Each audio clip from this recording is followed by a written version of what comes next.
welcome to the first ever Lexington Invitational Award Ceremony. It's been wonderful to see so many science lovers from around the country gathering in this wonderful activity. Today, throughout the award ceremony, we will be in the YouTube chat to hopefully make this a fun and engaging experience. So feel free to leave comments or questions down below and we'll try our best to get to all of them. Before we begin, we want to thank everyone who made this possible. First, thank you to the tournament directors, whose endless work and organizing has helped turn our idea into a reality. Hi everyone, I'm Linda, I'm a senior, and I'm a captain of the Lexington High School Science Olympiad team. Hi everyone, my name's Avni, I'm a junior and I'm a captain here at Lexington High School. Hi, I'm Kayla, a junior and currently a captain of Edward Clark High School Science Olympiad team. Hi everyone, my name is Robin, I'm a junior and I'm one of the captains of the Lexington High School Science Olympiad team. Hi, I'm Annabelle, I'm a sophomore and a liaison at Lexington High School. Hi, I'm Jamie Yu, currently a sophomore and a liaison at Lexington High School. Hi, I'm Arush, I'm a junior and I'm one of the liaisons of the Lexington High School Science Olympiad team. Hi, I'm Anjali, I'm a sophomore and one of the liaisons of the Lexington High School Science Olympiad team. A big thank you to all the event supervisors who have poured in hours to write high quality and enjoyable tests for everyone to take, and to all the graders who helped get them graded in time. Thank you so much to our advisor, Ms. Frommer, who's done so much to help keep us on track, mentally sane, guide us through the process, and deal with all the forms and paperwork that no one wants to do. The tournament would not have run without her. Thank you to the Science Olympiad developers who have so generously created such an amazing platform that has allowed Science Olympiad to not only persist, but to thrive despite the pandemic. With so many other activities getting canceled this year, Science Olympiad has truly been a highlight of the year, and for that we have Peter and Thwan to thank. And lastly, thank you all for participating. We couldn't have done this without everyone. And now, on to some fun statistics about y'all. Our 33 attending schools came from a total of 13 different states, with most states sending one team. Our hometown state of Massachusetts, as well as California, both sent 7 teams each, the most of any state. This map shows you where everybody is from, with a darker blue indicating more teams. Out of all these teams, our furthest attending school was Highlands Intermediate School in Hawaii, at just over 5,000 miles away from our high school in Lexington. The closest attending school was hometown William Diamond Middle School, at just under 1 mile away, barely outcompeting its neighbor, Jonas Clark Middle School. At our tournament, we offered a 24-hour open test-taking schedule, and you guys used this pretty well. Our first test was taken just before 7:30 in the morning, and our last question was answered just before 11:30 at night. It is interesting to note that there are still jumps in the number of tests started at each hour mark, indicating that some coaches still likely assign blocks to their students. Out of all of these numbers, what astounded me the most was your sheer participation. 490 students across 23 schools and 33 teams took a total of 590 tests. Each student on average answered just over 77 questions, totaling to an impressive 33,135 questions that our team of 31 event supervisors then had to grade.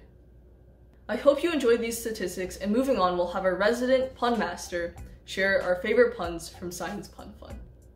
Hi, I'm Sophia, the event supervisor for Science Pun Fun. I'm a freshman at Lexington High School, and I've been doing Science Olympiad and making puns for 2 years. For this event, there was a total of 589 puns submitted by 17 teams. Wow, that's a lot. So special shout out to Rosanna, a significant figure in the Lexioli pun making history. She helped me grade those puns. Well, then of course, I'll be sharing some of the fantastic puns today. I picked a pun from each team's pre-bell pun submission, in which this is some context for those who didn't compete. Participants were required to pun off of 2 silo events of their choice. Unfortunately, we cannot share puns entered on Science Olympiad instead for those who did not do the pre-bell portion. We have nothing against you, it's just that Science Olympiad doesn't allow us to share answers. Just know that your effort and participation are greatly appreciated, and you're truly incomparable. Okay, let's get started. So, we have Bell School's fossils pun.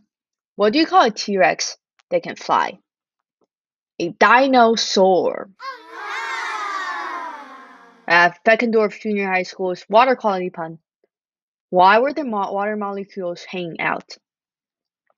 They were hydrogen bonding.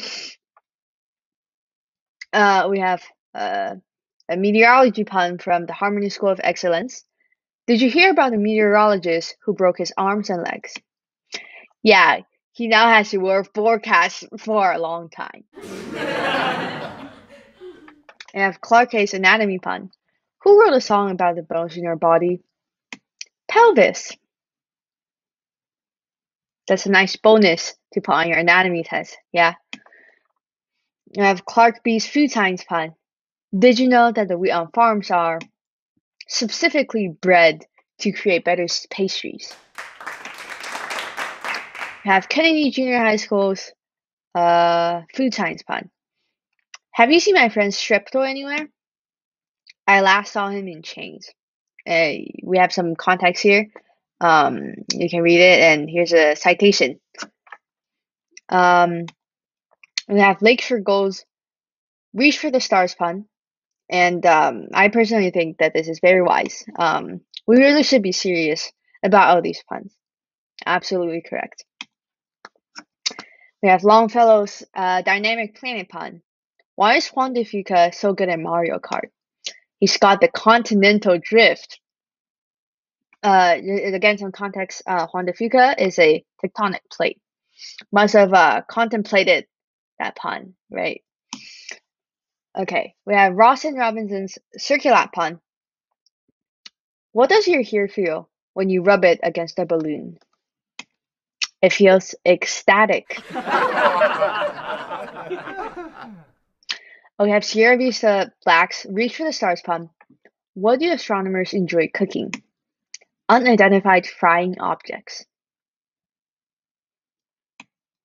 We have William Diamond Varsity's ornithology pun. Help, my backyard is infected with. This is also related to current events.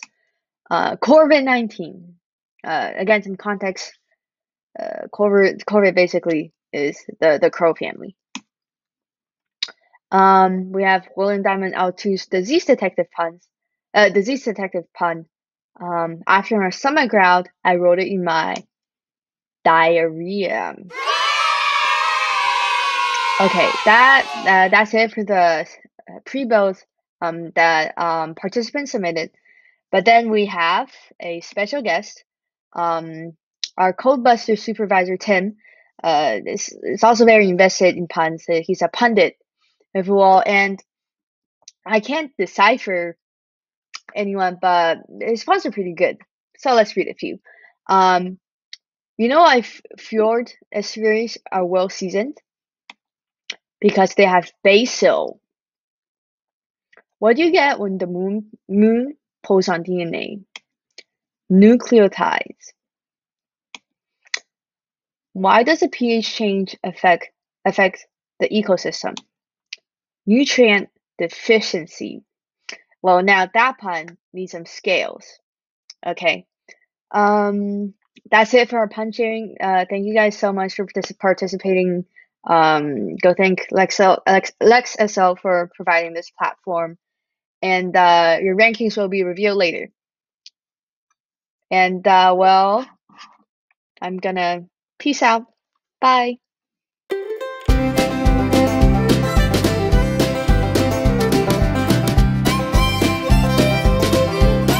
Hi everyone, my name's Avni. I was one of the event supervisors for anatomy and physiology. I've been competing in anatomy ever since middle school, so it was really full circle to be writing for Division B. I hope you enjoyed taking the test as much as we did writing it.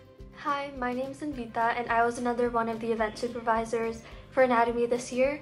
I've also been doing anatomy since middle school, and I hope that those of you that did the event this year enjoyed the test and maybe even learned something new from it. And now onto the results for anatomy and physiology. In 6th place from Michigan, Slauson Middle School. In 5th place from Virginia, Longfellow Middle School. In 4th place from California, Sierra Vista Middle School, Team Black. In 3rd place from Georgia, Fulton Science Academy. In 2nd place from California, Jeffrey Trail Middle School, Team Blue. And in 1st place from Texas, Beckendorf Jr.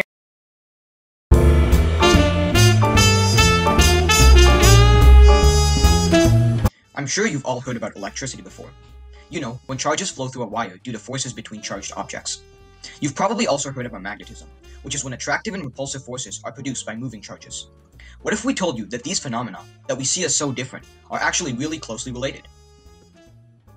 Imagine a neutrally charged metal wire, consisting of atoms which have non-moving protons or positive charges, with an equal amount of movable electrons or negative charges. When the electrons move, current flows through the wire, and this is what we call electricity. Now, what if a positive point charge moves in parallel to this wire at the same velocity as the electrons, for convenience? Now there is a magnetic force repelling the point charge away from the wire. But why? According to Einstein's theory of special relativity, moving objects observe time and length differently. If we were to view this from the perspective of the moving point charge, the protons in the wire would actually seem to compress, causing a net positive charge in that section of the wire. Due to electric forces, this would repel the positive charge. Simply by changing the reference point, the point charge experiences both magnetic forces and electric forces. Pretty cool, right? We will now be announcing the results for Circuit Lab. In 6th place, from California, Sierra Vista Middle School, Sierra Vista Black. In 5th place, from Georgia, Fulton Science Academy, Fulton Science Academy. In 4th place, from California, Jeffrey Trail Middle School, Blue. In 3rd place, from Massachusetts, William Diamond Middle School, Diamond Varsity. In 2nd place, from Virginia, Longfellow Middle School, Longfellow. And in 1st place, from Texas, Beckendorf Junior High, Beckendorf Junior High.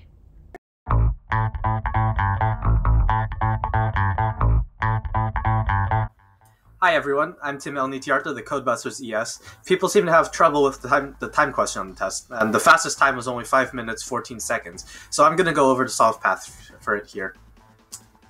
So first we can identify the word that in the second line, and if we start filling in, we can see the at the beginning, and we'll also see a two-letter word starting with T, which is more than likely to. Now we can recognize that the word before to is 5 letters long and starts and ends with the same letter, which is usually going. And based on the other letters we have, the word before it is are. Now seeing that that the first word ends in N, which we got from going, this is probably when. Now in the second line we see this 8-letter word, and we know that A becomes H, so we know this is watching. Now this 2-letter word here starts with U, which we know from you. Since M only appears once, it's probably up instead of us. So now we can fill in this word as regret because we have the R from R to confirm. After that, we can continue filling in some more letters. So filling in some more, we can see that this word right here is probably midnight. For this word, we can see that we have the G becomes Y, so this is probably the word staying. And after filling in more, we can figure out that this word is strikes. And finally, we can fill in clock before that, and late before watching. And now filling in the last word, I hope everyone can recognize that this is Netflix. And even if you don't recognize it, Codebusters allows for 2 errors to be considered correct. So you would have been able to get it regardless. So I hope this was helpful and you enjoyed the test. Now we're moving on to Codebusters, which is a trial event. In 6th place, from Hawaii, Highlands Intermediate School. In 5th place, from Ohio, Magzig Middle School. In 4th place, from Tennessee, Ross N. Robinson Middle. In 3rd place, from Texas, Beckendorf JH. In 2nd place, from Virginia, Longfellow Middle School. And in 1st place, from California, Sierra Vista Middle School, Team Sierra Vista Black. Congratulations to all of the teams.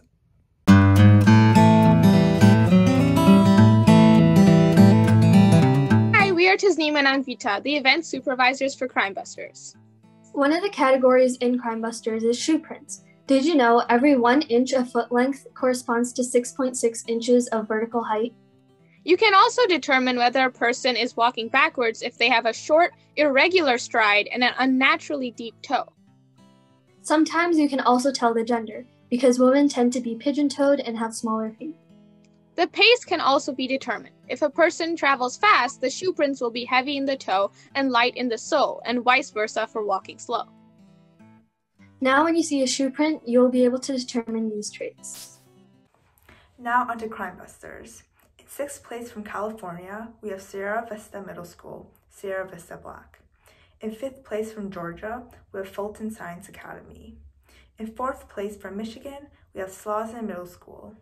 In 3rd place from Texas, we have Beckendorf Junior High. In 2nd place from California, we have Jeffrey Trail Middle School. And in 1st place from Virginia, we have Longfellow Middle School. Congratulations to all the teams.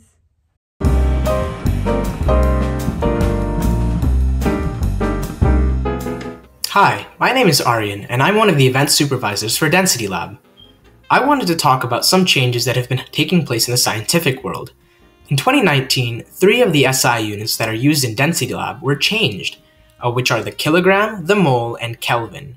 1 kilogram used to be defined as the mass of an international prototype kilogram, which was just an object. But in the new definition, the kilogram is defined using Planck's constant. 1 mole used to be defined as the amount of particles as there are atoms in 12 grams of carbon-12, but now the mole is defined using Avogadro's number, which, like Planck's constant, is exact. Finally, Kelvin used to be defined by the triple point of water, but it is now defined using the Boltzmann constant. And now onto results for Density Lab. In 6th place from Hawaii, Highlands Intermediate School. In 5th place from California, Jeffrey Trail Middle School, Team Blue. In 4th place from California, Sierra Vista Middle School, Team Black. In 3rd place from Georgia, Fulton Science Academy. In 2nd place from Massachusetts, Jonas Clark Middle School, Team A. And in 1st place from Texas, Beckendorf Junior High. Congratulations to all of the teams.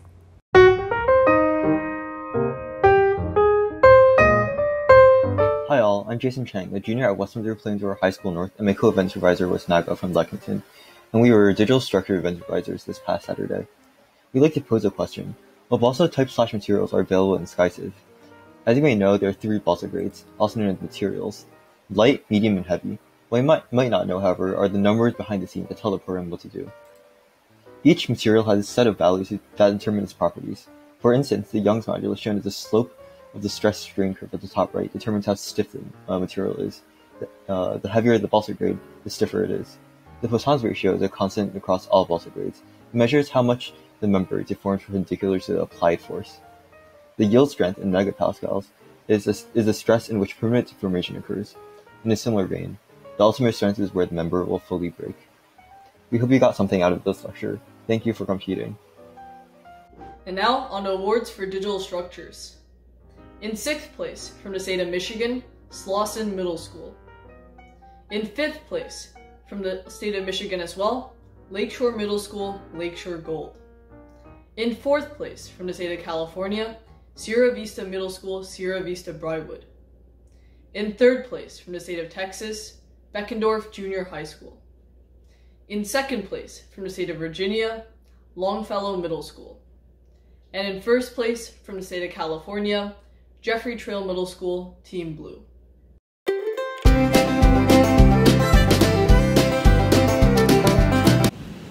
Hi guys, my name is Erin and I'm the event supervisor and test writer for these detectives. First of all, I want to say congratulations to everyone who competed.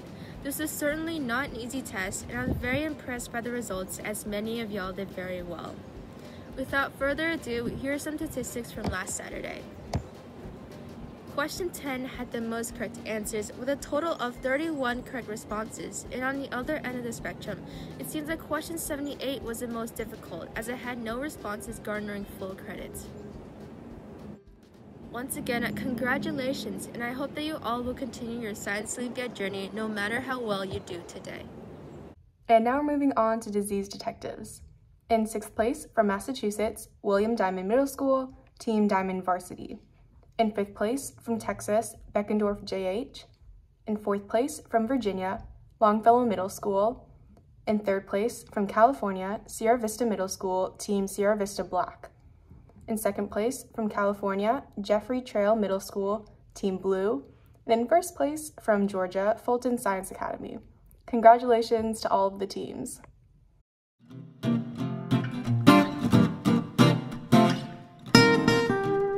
Hi, I am Jamie Yu, and I was an event supervisor for Dynamic Planet along with Daniel and David. Today I will be talking about shipping in the Arctic Ocean. With global warming, ice extent in the Arctic is decreasing rapidly, opening up new shorter shipping routes.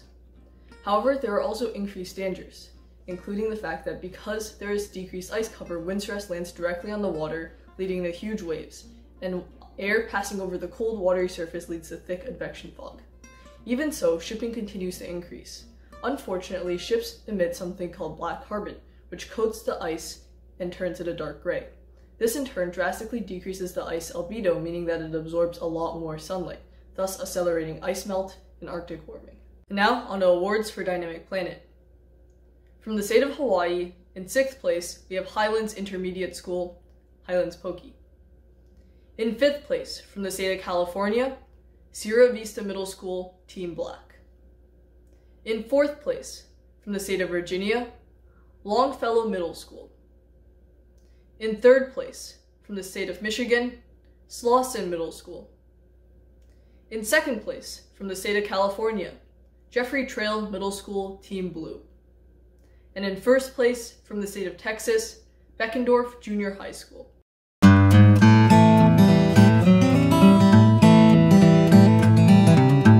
Hi, we're your event supervisors for experimental design, and today we're going to rate a few saying on how to pronounce this event's name.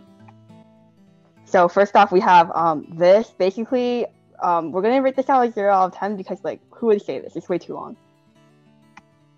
We've got the very colorful Xdes. You know, it's the 7 out of 10, pretty solid, but I wouldn't recommend it if you're going to apply to MIT. You've got our favorite Xstacy, you know, 6 out of 10. It's longer than most of the other ones, and but pretty solid. All right, next up we got Expeda, solid 5.5 out of 10. Rolls off the tongue nicely, but it's a bit too whack. And then we got EXPD, which is a 7.5 out of 10. It's kind of poggers, pog spelling, not so pog pronunciation, and it could be a bit shorter. Next we have XPD, which is at 100 out of 10. It's like 5, but better in every way. And that's it. Thanks for coming. And now on to experimental design. In 6th place, from Virginia, we have Longfellow Middle School. In 5th place, from Georgia, we have Fulton Science Academy. In 4th place, from California, we have Sierra Vista Middle School, Sierra Vista Black. In 3rd place, from Texas, we have Beckendorf Junior High School. In 2nd place, from Michigan, we have Slauson Middle School. And in 1st place, from California, we have Jeffrey Trail Middle School Blue. Congratulations to all the competitors.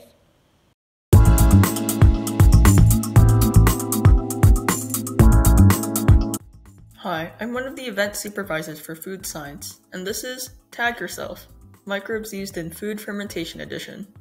Lactobacillus acidophilus, goody two-shoes, likes doing community service and doesn't let other people have fun.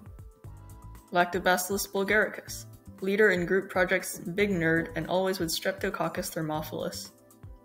Streptococcus thermophilus, a good guy who gets a bad rep from siblings, and always with Lactobacillus bulgaricus. Aspergillus oryzae, likes to be by themselves and all about that aesthetic. Penicillium camemberti is called a different nickname by each friend and has weird niche interests. Saccharomyces cerevisiae, a good role model, gets way too much attention and is known by literally everybody. Saccharomyces uvarum, feels just a little bit overshadowed. I mean, just look at this wiki article. That's it, hope you enjoyed. Alright, now onto the results for food science. In 6th place from Massachusetts, William Diamond Middle School, varsity. In 5th place from Georgia, Fulton Science Academy. In 4th place from California, Sierra Vista Middle School, Team Black. In 3rd place from Massachusetts, Jonas Clark Middle School, Team A. In 2nd place from Texas, Beckendorf Junior High. And in 1st place from California, Jeffrey Trail Middle School, Team Blue. Congratulations to all the teams.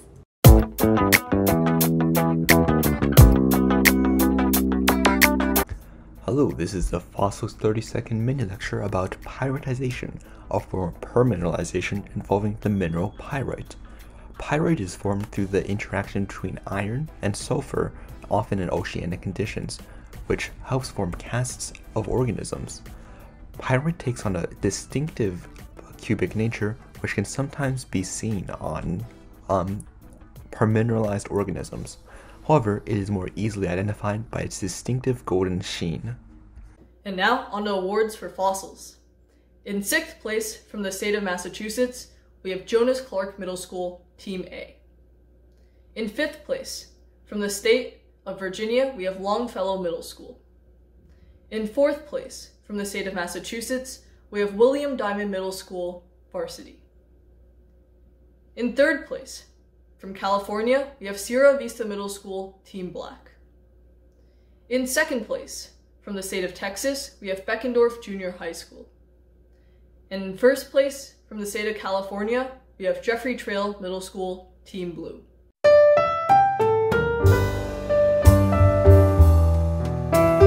Hi, here are some statistics for Game On.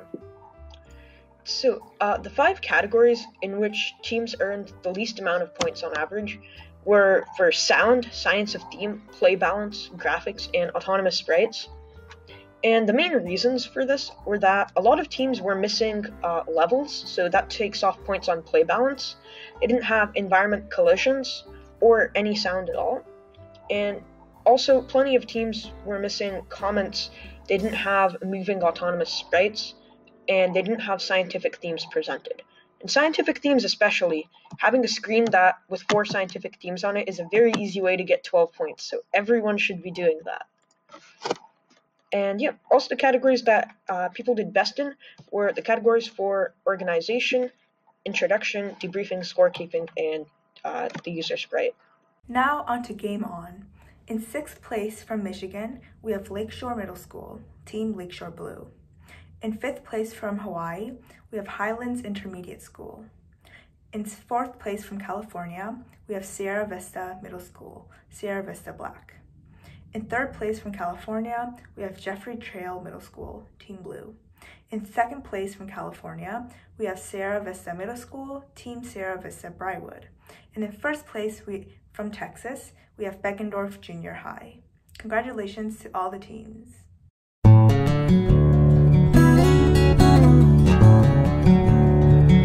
CRISPR is an antiviral defense system found ubiquitously in bacteria that serves to precisely cut genetic code that is harmful to the bacteria. This defense system has been utilized extensively in the past few years as a means of accurately editing the genomes of organisms. Recent advances have allowed us to use CRISPR and use it in base editing. This involves deactivating the Cas9 enzyme and adding a cytidine deaminase enzyme to the end, which catalyzes conversion of C to U.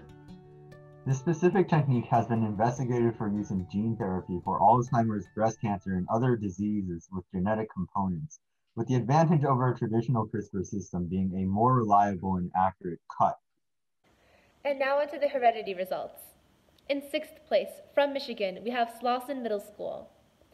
In 5th place, from California, we have Sierra Vista Middle School, Sierra Vista Black. In 4th place, from Georgia, we have Fulton Science Academy. In 3rd place, from Texas, we have Beckendorf Junior High School. In 2nd place, from Virginia, we have Longfellow Middle School. And in 1st place, from California, we have Jeffrey Trail Middle School Blue. Congratulations to all the competitors.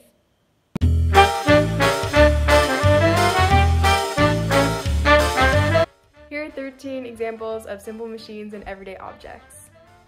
A staircase, a threaded J-hook, a lid, a knife, a safety pin, a zipper, scissors, tweezers, a broom, a can opener,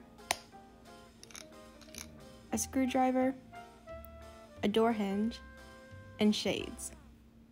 Now we're moving on to machines. In 6th place, from California, Sierra Vista Middle School, Team Sierra Vista Black. In 5th place, from Massachusetts, William Diamond Middle School, Team Diamond Varsity.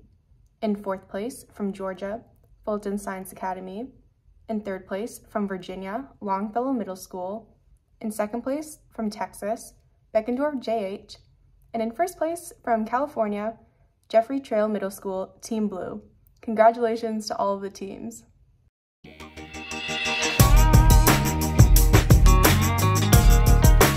my name is David Zhao, and along with my co-event supervisors Daniel Zhang and Jamie Yu, I helped supervise the meteorology event for Lex SO.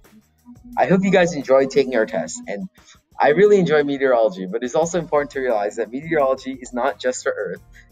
Applied meteorology can also be found on other planets in our solar system, such as Jupiter. Jupiter itself is very fascinating with its zonal belts, and also zonal flow with winds varying based on latitude, and great storms such as the well-known Great Red Spot. Good luck on your awards. Thank you. And now on to awards for meteorology.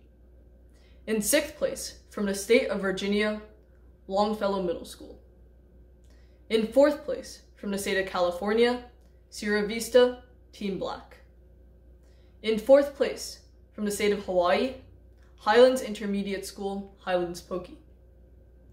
In 3rd place, from the state of California, Jeffrey Trail, Team Blue.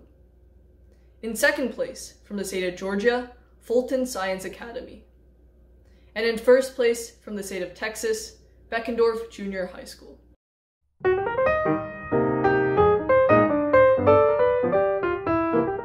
Hi, we're your event supervisors for ornithology, and today we'll be talking about our favorite birds. Mine is the superb bird of paradise, and for this bird species, the male raises its feathers during the courtship display, and it basically looks like a smiley face while it frantically dances around the female in a circle.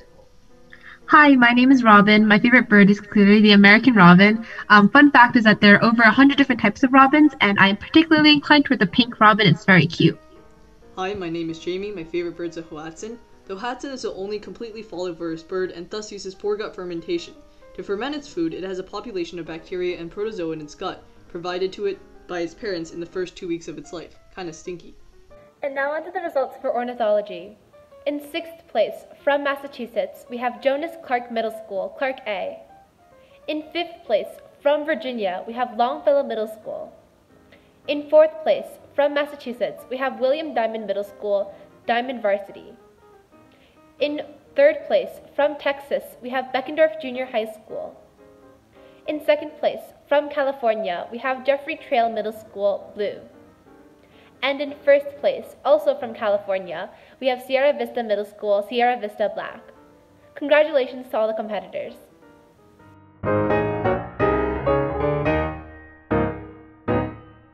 Hi, we're the test writers for the Reach for the Stars test. I'm Arush. I'm Tasneem. And I'm Ishan. We're going to share some fun astronomy facts with you. So first off, we have the star circled in red called Icarus, and it is the furthest individual star ever detected. How can we see it? The answer is something called gravitational lensing, where light from distant objects like Icarus is distorted by intervening mass from between Icarus and Earth. Now I'm going to teach you how to find the North Star, Bootes, and Virgo with the Big Dipper. First, find the Big Dipper. The stars Merak and Dupay create a line, and if you follow it and continue the arc, you will eventually reach the North Star. The imaginary line that stretches along the handle of the Dipper also leads to the star Arcturus in the constellation Bootes. If you follow the line further, you will find Spica, and thus the constellation Virgo. NGC 4555 is surrounded by a halo of hot gas. It has too little mass, and the gas in the halo should simply disperse. What's happening here is there's mass you can't see. This galaxy is proof that dark matter exists, which although it cannot be seen, is massive enough in this galaxy to hold the halo in place. We hope you enjoyed taking our test and that you learned something new from this presentation. And now on to Reach for the Stars. In 6th place, from Virginia, Longfellow Middle School. In 5th place, from Texas, Beckendorf JH. In 4th place, from Hawaii, Highlands Intermediate School. In 3rd place, from California, Sierra Vista Middle School, Team Sierra Vista Black. In 2nd place, from California, Jeffrey Trail Middle School, Team Blue. And in 1st place, from Georgia, Fulton Science Academy. Congratulations to all of the teams.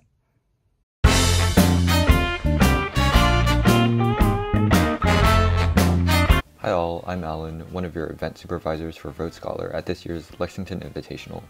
Thank you to Will, my co-event supervisor, for running this event with me. First, let me pose everyone a question. When do contour lines cross? You may have seen this question on many Road Scholar tests in the past, and the answer seems simple enough. Let's take a few seconds to think about this. Alright, if you thought the answer was never, you'd be incorrect. There is in fact a special edge case in which contour lines do cross. This is the overhanging cliff in Yellowstone National Park. As you can see, the side of the cliff slants just over vertical, creating a vertical drop. Now, how does this show on a topographic map? On the left is a topographic map by MapCarto, which correctly shows the overhang. The lower contours are drawn instead of the contours from the overhang. Then, the overhang is depicted as a thick green line that intersects the contours underneath. On the right is the map by the USGS, which does not show this overhang correctly, instead depicting this drop as a very steep descent. I hope you found this mini lecture interesting, and thank you for competing in this event. And now on to Road Scholar results. In 6th place, from Georgia, Fulton Science Academy.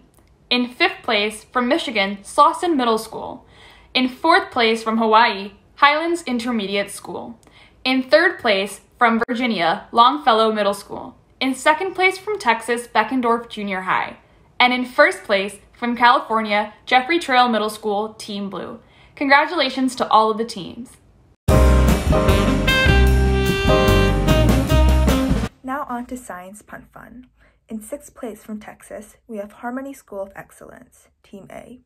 In 5th place from Massachusetts, we have William Diamond Middle School, Team Alternate 2. In 4th place from Illinois, we have Alexander Graham Bell Elementary School. In 3rd place from Virginia, we have Longfellow Middle School. In 2nd place from California, we have Sierra Vista Middle School, Team Sierra Vista Black. And in 1st place from Massachusetts, we have William Diamond Middle School, Team Diamond Varsity. Congrats to all the teams.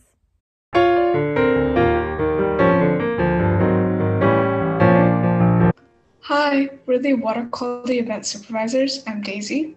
I'm Neri. And we're both juniors at LHS. And this is the Water Quality Purity Test.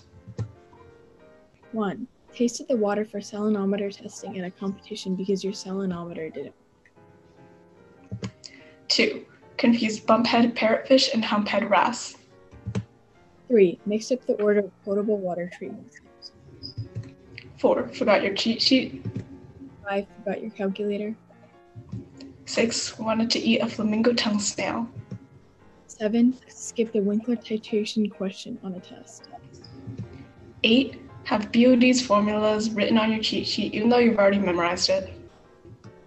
9. Forgot the difference between nitrites and nitrates. 10. Copied down the nitrogen cycle reactions because you don't understand enough chemistry. If you got 1 to 2 of these, you're a water quality. If you got 2 to 5, you're a phytoplankton. If you got 5 to 7, you're a lobster. And if you got 7 to 10, you're an honorary banded coral shrimp.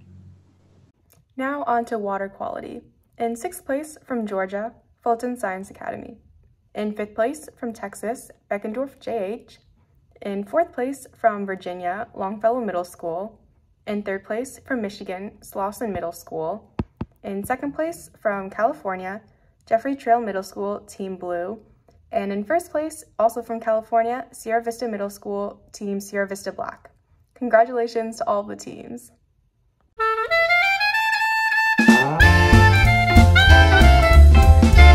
Hi all, I'm Jason Chang, a junior at Westminster Plainsboro High School North, and I was your Write a CAD event supervisor. Today we'll be answering the question, how are CAD models scored? Each piece was assigned a score based on 1 if you move the piece, 2 if the piece was placed in the correct position, and 3 if the angling, rotation, or orientation of the piece was accurate. From there, we would also give points to more specific details, such as if the piece was tangent to the other. Although the model wasn't too difficult, the mean score was just below 12%, and the high score is 32%. The score distribution was roughly linear, having an R-squared value of 0.929. We hope you had fun competing. Now on to our final event, Write It, CAD It. In 6th place from Ohio, we have Mag Sig Middle School. In 5th place from North Carolina, we have Wakefield Middle School. In 4th place from California, we have Sierra Vista Middle School, Team Sierra Vista Black. In 3rd place from Michigan, we have Lakeshore Middle School, Team Lakeshore Gold. In 2nd place from Virginia, we have Longfellow Middle School. And in 1st place from Illinois, we have Alexander Graham Bell Elementary School. Congratulations to all the teams. And now moving on to our overall top teams. In 10th place, from the state of Massachusetts, Jonas Clark Middle School, Team A. In 9th place, from the state of Michigan, Lakeshore, Lakeshore Gold. In 8th place, from the state of Massachusetts, William Diamond Middle School, Varsity. In 7th place, from the state of Hawaii, Highlands Intermediate School, Highlands Pokey. In 6th place, from the state of Michigan, Slauson Middle School. In 5th place, from the state of California, Sierra Vista Black. And in 4th place, from the state of Georgia, Fulton Science Academy. Now for the top 3 teams. In 3rd place, from Virginia, Longfellow. In 2nd place, from Texas, Beckendorf Junior High. And in 1st place, from California, Jeffrey Trail Blue. Congratulations to all the teams, both participants and coaches. This was our first invitational and we are thrilled as to how it turned out. We could not have done it without your support and enthusiasm for science. Before we wrap things up, I'd like to bring a few things to your attention. Firstly, graded tests and full results will be released tonight by 8:30 p.m. Eastern Standard Time. We will also be releasing public score distributions and test PDFs by May 1st. And finally, if you have not already done so, please consider filling out the feedback form on our website to help us improve for future years. And with all of that being said, thank you so much for coming, and we hope to see you next year.